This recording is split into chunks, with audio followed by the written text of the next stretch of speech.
Today, Kawasaki announced the revival of their Big Naked with an evolution of the Z1000 called the Z1100. So in this video, we'll go through all of the details, including the performance figures and the all-important price. So let's kick off with the engine, and it uses the same 1099cc inline-4 as the Ninja 1100 SX Sports Tourer and the Versys 1100 Tall Tourer, which means 134 horsepower peak at about 9,000 RPM.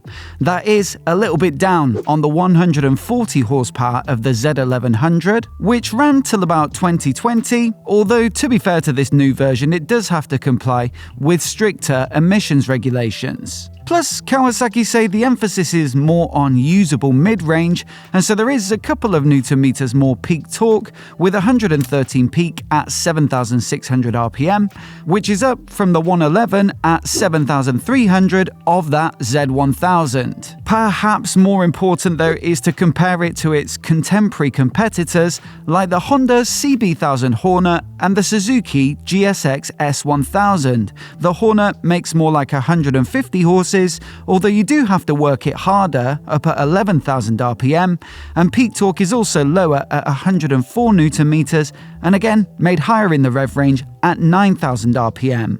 Now the SP version gets an exhaust control valve, and so that makes an even stronger 155 horsepower, and despite the elevated level of spec, still comes in quite a bit cheaper than this new Z1100, but we'll get onto the prices later. The Suzuki, on the other hand, well, that also makes about 150 horses at 11,000 RPM, and again, less torque than the Z1100. So in short, the extra displacement of the Kawasaki probably gives it a bit more meat in the mid-range, but it won't make quite the same top-end rush, and also there's the spec sheet bragging rights. On top of that, they do say it has decent fuel economy, although the exact figures are still TBC, and that the gear ratios have been optimized, with 5th and 6th being longer than previous Zs, although that probably has quite a lot to do with the fact that it shares the box with those two touring bikes. Now I should add, there are two models on offer here, the base 1100 and also an upgraded SE version, but from what I see on the spec sheet, from an engine and performance perspective,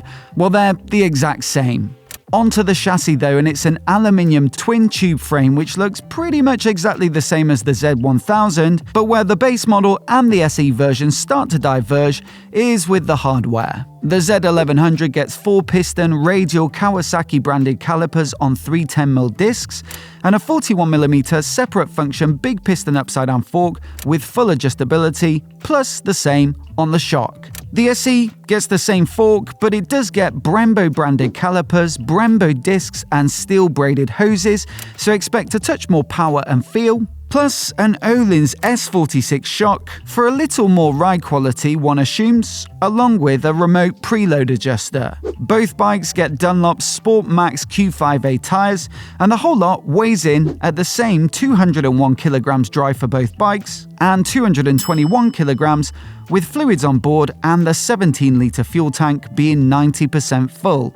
That's about 10 kg more than the Hornet, and 7 more than the Suzuki, despite the fact that that bike has the largest tank at 19 litres. As for the ergonomics, well, like I said a few times over, it's very similar to the Z1100, so don't expect any massive changes here, and so you'll see the same sort of seat height at 815mm, but to be fair, that offers quite a nice balance of ease of use, but also a slightly sporty tail-up feel. They have, however, changed the handlebar position by making them 22mm wider, so a little more leverage, but also 13mm further forward, which should have you a little more over the front and in a more aggressive stance.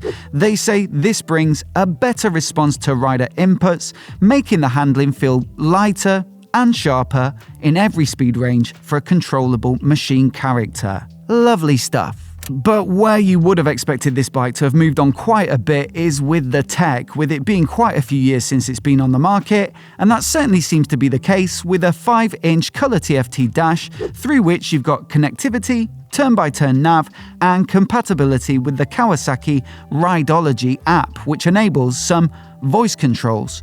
Giddy up! On top of that though, they say new electronic throttle valves give more precise control, plus there's cruise control and an up and down quick shifter, and a 6-axis inertial measurement unit brings lean sensitive rider aids such as TC and ABS, and then a bunch of riding modes, so sport, road, rain, and also a rider mode that lets you roll your own settings, such as the selectable power modes. So yeah, some big steps there. But one area in which it hasn't changed really at all is with the styling. It's pretty much the same silhouette, pretty much the same bodywork, and so perhaps a bit of a disappointment if you were hoping for a bit of something fresh. Although to be fair, it doesn't look that dated, and so you could say the overall design has stood up quite well. On the UK website, it looks like the base model only really comes in black, whereas the SE version, in my opinion, and I'm sure this is no accident, looks a lot better, in grey with green wheels and then the gold anodized fork and shock. So on to the price, with both bikes being available pretty sharpish, I believe from October in dealers, and you're looking at £11,099 in the UK for the base bike,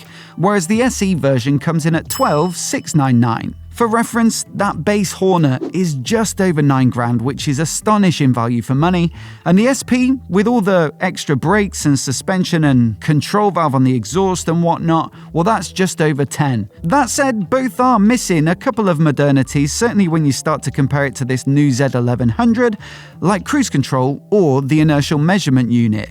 The Suzuki, well those are about 11,000 at the moment, but that is with a £1,000 dealer contribution, which might not be the case forever. So what do you think? An unmolested revival of a legend, or should they have done more with the power, the weight, and the styling? Either way, I am looking forward to swinging a leg over this one to find out if it really is any good and what that mid-range feel is like. But in the meantime, I think the base mark in this category is probably the Hornet, and so I'll leave that review on the screen now so you can check it out and see what I thought of that one. Do hit subscribe for more of the latest motorcycle news and reviews like this right here on MOTOBOB. A massive thanks for watching today, and we'll catch you in the next video.